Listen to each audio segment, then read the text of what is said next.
Good evening friends, welcome to Pratham Mishra let's talk stocks पर। आज हम बात करेंगे पीईबी प्री इंजीनियर्ड बिल्डिंग्स के बारे में। और आजकल ये काफ़ी ट्रेंड हो रखा है और शायद हम इसमें अगला एक स्टोरी क्रिएट हो रही है। तो अगर एक बहुत बड़े प्रदीप बोंडे करके एक है, उन्होंने अपने बताया है एक बारी कि अगर अगर 100 स्टॉक्स चल रहे होते हैं तो 12 स्टॉक्स अगर एक अच्छी अर्निंग में चल रहे होते हैं तो अराउंड 80 स्टॉक्स चल रहे होते हैं अपनी ग्रोथ स्टोरी पे। तो ग्रोथ स्टोरी क्या होती है? Markets love stories. स्टोरीज मतलब कोई कहानी। अगर आप उनको एक कहानी बेच पाओ तो लोग आके उस कहानी खरीदते हैं और वो कहानी वाले स्टॉक्स काफ़ी चलते हैं। आपने देखा पिछले सोलर रिन्यूएबल्स, ये जैसे कि कहानी जैसे जैसे चलती है, स्टोरी प्ले आउट होती है, तो वैसे वैसे वो थीम बिग होती है, उसमें उसमें लोग आके पैसा डालते हैं और वो शेयर्स उतने ही ज़्यादा बढ़ते हैं। तो अब ऐसी एक जो स्टोरी है काफ़ी दिनों से वो ट्रेंड में आ गई है, वो है पीईबी प्री इंजीनियर्ड बिल्डिंग। अब प्री इंजीनियर्ड बिल्डिंग्स होता क्या है? प्री इंजीनियर्ड बिल्डिंग्स होता है कि जो हम जैसे कि घर हमारे या बिल्डिंग्स आके एक आरसीसी से कंस्ट्रक्शन साइट पे बनती थी। अब क्या होता है कि अब उनके जो ब्लॉक्स हैं, इसमें मेनली स्टील यूज़ होता है, तो वो होते हैं कि वो फैक्ट्रीज में ही बनते हैं, डिज़ाइन होते हैं, फैब्रिकेटेड होते हैं और फिर उनको आप शिप कर देते हो और कंस्ट्रक्शन साइट पे वो पहुंच जाते हैं और जो कि कंपेरेटिवली चीपर भी पड़ते हैं। अब जैसे आपने देखा होगा कि लीगो के, अगर आपने लीगो देखा होगा, लीगो क्या होता है, जब हम बचपन में खेलते थे तो आपको ब्लॉक्स में आ जाते थे और आप उनको बस एक असेंबल करते थे और आप उससे ट्रक बना लेते थे, एक घर बना लेते थे। तो वो जो लीगो पीसेस है उसी को ही हम एकदम यहाँ पे जैसे बनता है कि वो ब्लॉक्स होते हैं, वो स्टील के होते हैं, वो कंस्ट्रक्शन साइट पे यूज़ होते हैं और अपनी फैक्ट्रीज में ही बनते हैं कंपनीज के, और वो आके यहाँ पे सीधे असेंबल हो जाते हैं और उनसे ही बन जाता है जो भी हमें कंस्ट्रक्शन चाहिए। तो ये होता है पीईबी सोल्यूशन।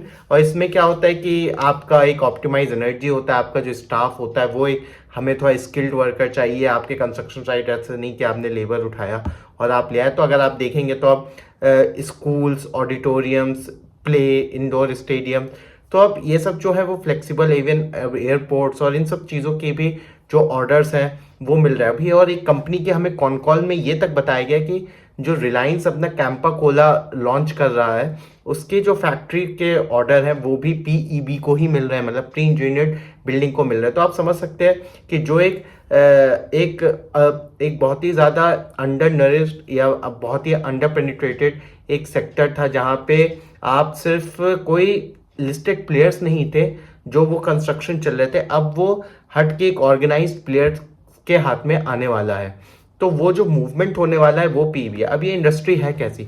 हमें सबसे ज़रूरी, एक बहुत ही नॉर्मल बात है मार्केट में जो मानी जाती है कि एक कंपनी उतना ही, एक ये बात चार्ली मंगर ने भी कही थी कि एक स्टॉक जो होता है वो जो पैसा बनाता है लंबे समय में, वो मोर और लेस लॉन्ग रन में, अगर हम 10-15 साल लेंगे तो वो अपने ROE जितना पैसा बनाता है या कंपाउंडेड बनाता है, मतलब रिटर्न ऑन इक्विटी। तो ये लगभग 15 से 25% जैसा भी प्लेयर है उस हिसाब से 15 से 25% की ROE की इंडस्ट्री है।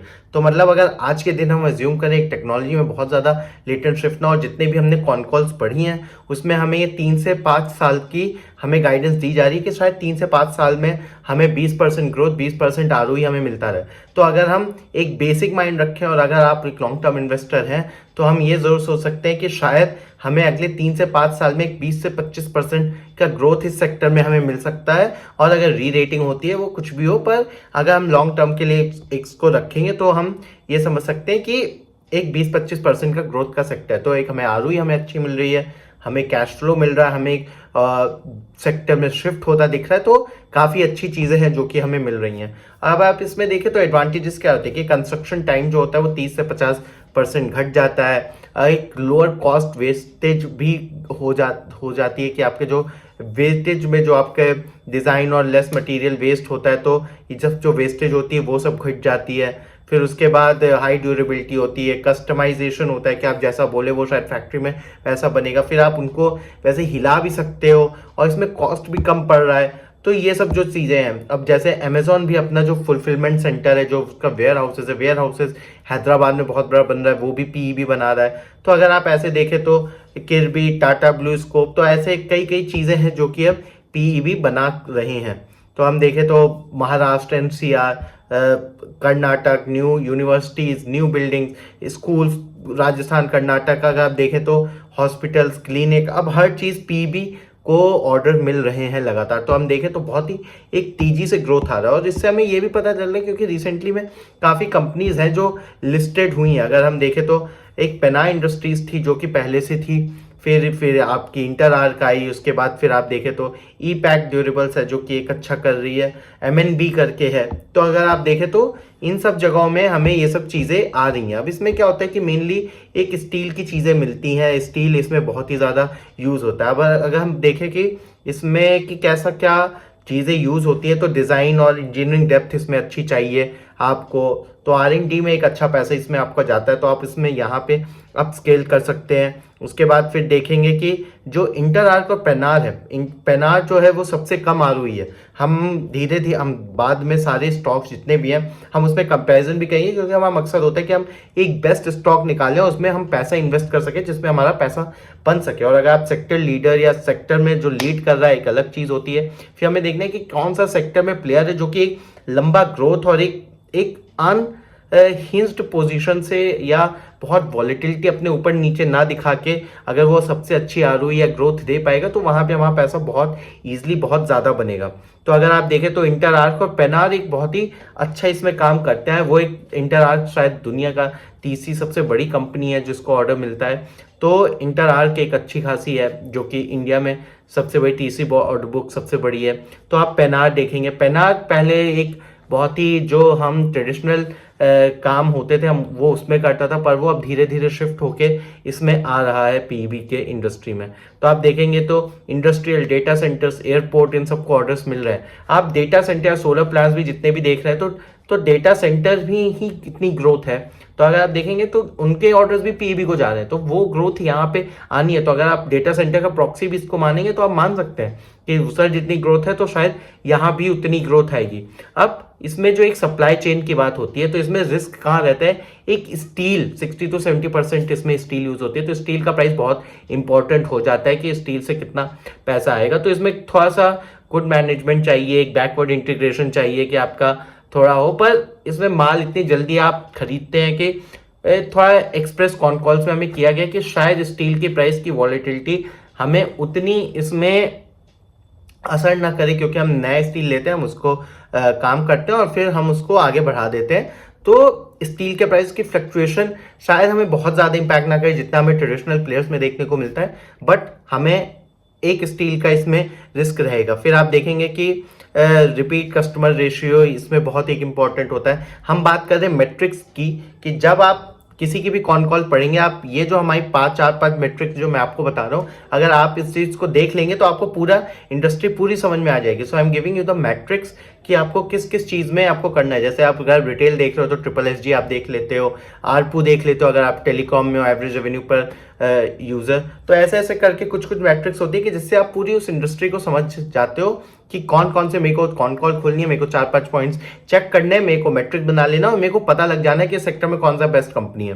तो अगर आप देखेंगे तो प्रोजेक्ट साइकिल कितना मेरे को रिपीट कस्टमर मिल रहा है या प्रोजेक्ट टाइम कितना मिल रहा है, तो आप वो सब देखेंगे तो जितना अगर मैं अच्छा कर रहा हूँ तो मेरे पास रिपीट कस्टमर आ रहे हैं, वो एक बहुत ही इंपॉर्टेंट चीज़ हो जाती है। अब इसमें आप देखें कि कस्टमर डाइवर्सिफिकेशन कितना है, सिर्फ एक दो सेक्टर पर रिलाय होना नहीं है। तो अगर मेरे को एयरपोर्ट्स मिल रहे हैं, मेरे को इंफ्रास्ट्रक्चर मिल रहा है, मेरे को सोलर के भी प्लांट्स मिल रहे हैं, तो मैं देखूंगा कि मेरे पास काफ़ी एक वेयर हाउसेज मिल रहे हैं कि मेरे को, क्योंकि दुनिया में ग्लोबल डाउन टर्न किसी भी सेक्टर में आ जाता है, तो हमें अगर उस पर रिलाय होंगे तो वो बिजनेस बहुत ज़्यादा सफ़र कर जाएगा। जैसे मैं आपको एग्जांपल बता दूं, MNB एक करके जो कंपनी है इसमें पीईबीज में, जैसे ही वो एक्सपोर्ट का वो बहुत ही हाई मार्जिन है, पर उनका एक्सपोर्ट में अच्छा खासा एक्सपोजर था। तो जैसे ही हमने देखा कि ये US टैरिफ ये सब लगने लगा, उसके प्राइस काफ़ी नीचे आए, एक हिट हुआ है। तो वैसे हमें देखना है कि क्या करना है। फिर आप देखें बैलेंस शीट का डिसिप्लिन है, आपको 20% ROCE मतलब 20% का बिजनेस है, ये मैंने आपको पहले बताया, तो इस हिसाब से हमें थोड़ा सा मेंटेन रखना पड़ेगा। उसके बाद फिर आप देखें कि आपके पास जो यूटिलाइजेशन या जो रिसोर्सेज आप उसको कितना यूटिलाइज कर रहे हैं, तो लगभग मतलब वो कितना यूटिलाइजेशन हो रहा है, कितना कैपेक्स कर रहे हैं, तो ये सब चीज़ें भी आपको देखनी है, आपको कंपेयर करना पड़ेगा कि कौन सी, तो वहाँ से हमें अगली ग्रोथ मिलेगी। तो उसके बाद फिर आप देखेंगे कि कितना 3D सिस्टम, EMC और पॉजिटिव। और उसके बाद फिर आप देखेंगे कि export share of foreign infrastructure इसमें कितना है। उसके बाद फिर हमें ये भी देखना है कि हमें ज़्यादा ग्रोथ के चक्कर में अगर आप गवर्नमेंट ऑर्डर्स की तरफ भाग रहे हैं तो बहुत दिक्कत आने लगती है कि मेरे को गवर्नमेंट का पैसा मिल रहा है कि नहीं मिल रहा है। और जितना आप प्राइवेट प्लेयर्स की तरफ रहेंगे उतना कम से कम आपको पैसा ईजिली मिलता है। आपके प्रोजेक्ट कंप्लीट, अभी ई पैक ड्यूरेबल्स ने हमें यही बताया था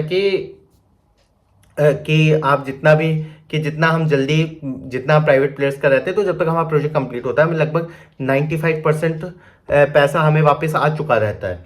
तो पर ये अगर आप गवर्नमेंट को और सप्लाई कर रहे हो तो आपको पैसा बहुत लेट आता है। तो अगर आप ये भी देखें तो ये बहुत ज़रूरी है कि आप बहुत हाइपर एक्टिविटी ग्रोथ में ना जाके आप L1 टेंडर्स दे के आप एकदम ही सस्ते और अपना मार्जिन इतना घटा लें कि कल को कोई भी डाउन टर्न आया या इन्वेंट्री या पैसा लेट आ गया तो आपका जो बिजनेस मॉडल है वो थोड़ा कम्बल कर जाए। तो ये सब भी देखना हमें एक बहुत ही ज़्यादा एक इम्पॉर्टेंट है। अब हम 3 कंपनीज में देख लेते हैं क्योंकि ये 3 कंपनीज जो हमारे इंडियन सिस्टम में है वो काफ़ी इम्पॉर्टेंट है और यही अच्छा कर रही हैं। तो एक MNB भी है पर वो एक्सपोर्ट ओरिएंटेड ज़्यादा है तो हम उसकी बाद में बात कर लेंगे। पर सबसे पहले ई पैक, पेनार और इंटर आर्क में हम देख लेते हैं। तो अगर आप देखेंगे तो ई पैक जो है वो सबसे फास्टेस्ट ग्रोइंग चल रही है अभी इसमें, उसका रिसेंटली अभी IPO भी आया। पेनार सबसे स्लो है और इंटर आर्क सबसे बीच में। इंटर आर्क आपकी थर्ड लार्जेस्ट है इंडिया में, तो वो तो मैंने आपको पहले भी बताया। तो अगर आप देखेंगे तो मार्केट कैप तीनों ही लगभग 3000 करोड़ प्लस माइनस 500 करोड़ पे 3000 करोड़ पे बैठे हुए हैं। तो अगर आप देखेंगे तो फिर अब रेवेन्यू मिक्स देख लेते हैं कि PEB से इनका कितना पैसा आ रहा है। तो मैंने आपको बताया था कि पेनार इंडस्ट्रीज जो है, तो पेनार में आपको जो वो ट्रेडिशनल प्लेयर थे पर अब वो धीरे धीरे PEB में शिफ्ट हो रहे हैं। तो अभी भी इनका जो PEB का परसेंटेज है वो 47% है और जो आपका ई पैक का है वो 86 है और इंटर आर्क जो है वो 98% PEB से ले रहा है। तो अगर PEB में ग्रोथ आ रही है तो वो सबसे ज़्यादा ट्रांसलेट जो होती है वो इंटर आर्क में होती है। Inter arc is a pure PEB player. तो अगर मैं उसको देखता हूँ तो मेरे को ये ज़रूर लगता है कि अगर मेरे को 100% ही PEB में जाना है तो मैं इंटर आर्क को खरीद के बैठ सकता हूँ। और अगर हम देख ले तो कि कहाँ कहाँ सेगमेंट स्प्लिट है, तो आप देखेंगे सोल्यूशन में, पैकेजिंग में, रिटेल में, इन सब चीज़ों में रहता है। और अगर आप इंटर आर्क का देखेंगे तो कंस्ट्रक्शन में 77% है, इंफ्रास्ट्रक्चर कंस्ट्रक्शन में 21 है और बिल्डिंग में 1 है। तो इससे ये तो पता लग रहा है कि एक ई पैक कम से कम इधर बहुत ही ज़्यादा डाइवर्सिफाइड है हर चीज़ में। उनके पास रॉयल इनफील्ड का ऑर्डर, प्रीमियर एनर्जीज और इन सब चीज़ों का कंस्ट्रक्शन काफ़ी ऑर्डर है इनके पास, आपके ई पैक प्रीफैब के पास। तो ई पैक प्रीफैब 86% रेवेन्यू के साथ एक काफ़ी डाइवर्सिफाइड सबसे ज़्यादा ग्रोथ आपका इसमें हो रखा है। उसके बाद फिर हम देख लेते हैं कि जो की ग्रोथ फैक्टर्स हैं, तो आपका आंध्र प्रदेश, राजस्थान में लगभग 90% यूटिलाइजेशन के साथ आपका ई पैक प्रीफैब बढ़ रहा है। उसके बाद फिर आप देखेंगे तो पेना इंडस्ट्रीज है वो सबसे कम ग्रोथ है, इसमें लगभग 10 से 15% का ग्रोथ है और वो अभी धीरे धीरे शिफ्ट कर रहे हैं और उनका US में एक्सपेंशन कर रहे हैं। पर डबल डिजिट में इनका PEB ग्रोथ कर रहा है पर वो सिर्फ 50% ही है, तो पूरी ग्रोथ वो आ नहीं पा रही है इस स्टॉक में। तो शायद अगर मैं इन 3 को देखूंगा तो पेनार मेरे लिस्ट में सबसे नीचे रहेगा।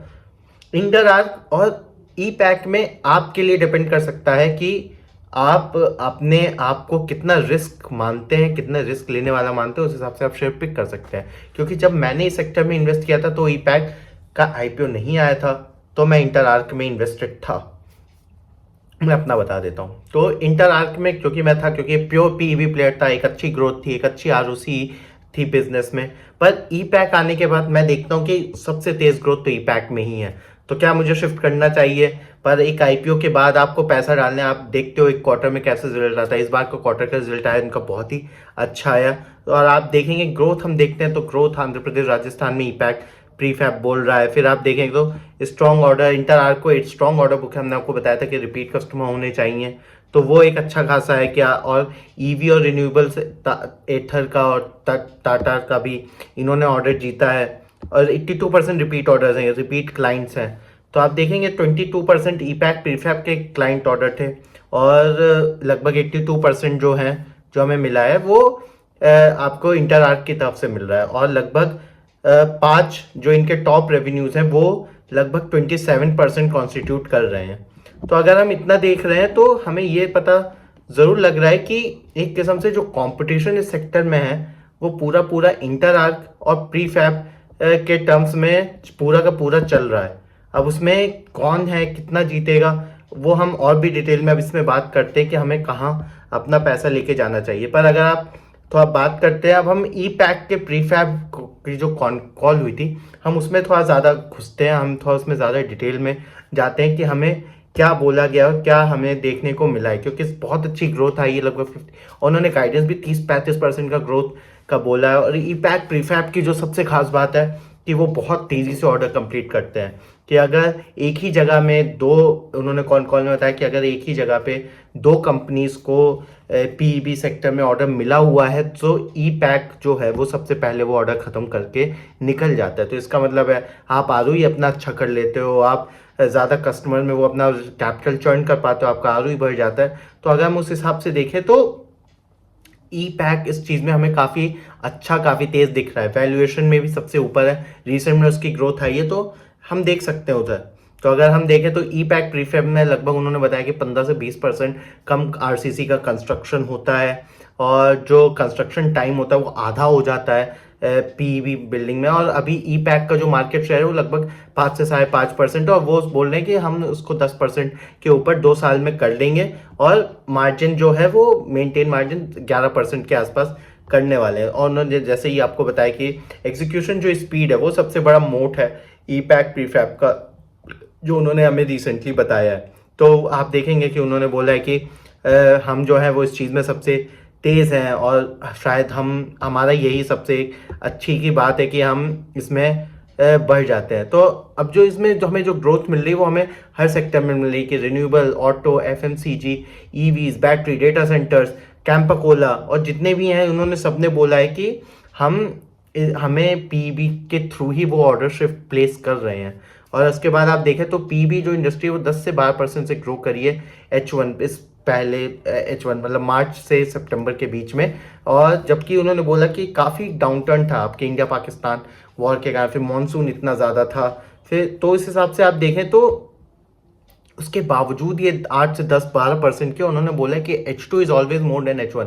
मतलब H2 में जो ग्रोथ आनी है वो H1 से ज़्यादा ही आनी है कि उसमें वेदर इंप्रूव रहेगा, मानसून नहीं होगा।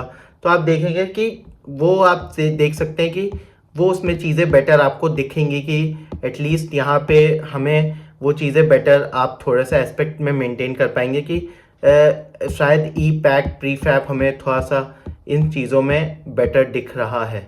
अब आगे हमें क्या करना चाहिए? तो अगर मैं होता और मेरे को इसमें अपने आप को पैसा इन्वेस्ट करना है या मेरे को डालना है तो फिर मैं मेरे हिसाब से अगर मुझे अभी डालना होता, जब तक ई पैक प्रीफैब नहीं आया था मेरे पास, तब शायद मैं कहीं और डाल रहा होता। पर ये आने के बाद तो शायद मैं ई पैक प्रीफैब ही प्रेफर करूँगा। पर इंटर आर्क कोई बुरा नहीं है, अगर आप देखेंगे तो ई पैक के पास लगभग 1600 करोड़ का नेट ऑर्डर बुक है और पेंडिंग ऑर्डर बुक भी लगभग 1200 करोड़ की ग्रोथ है जो कि है इनके पास। और आप देख रहे हैं तो हमने आपको बता ही रखा है कि इसके बारे में कि कैसा क्या ग्रोथ आ रहा है। और अगर हम थोड़ा सा बात करें आपसे कि आगे हम क्या देख सकते हैं तो तभी ई पैक का जो रिजल्ट आया वो बहुत ही तगड़ा आया।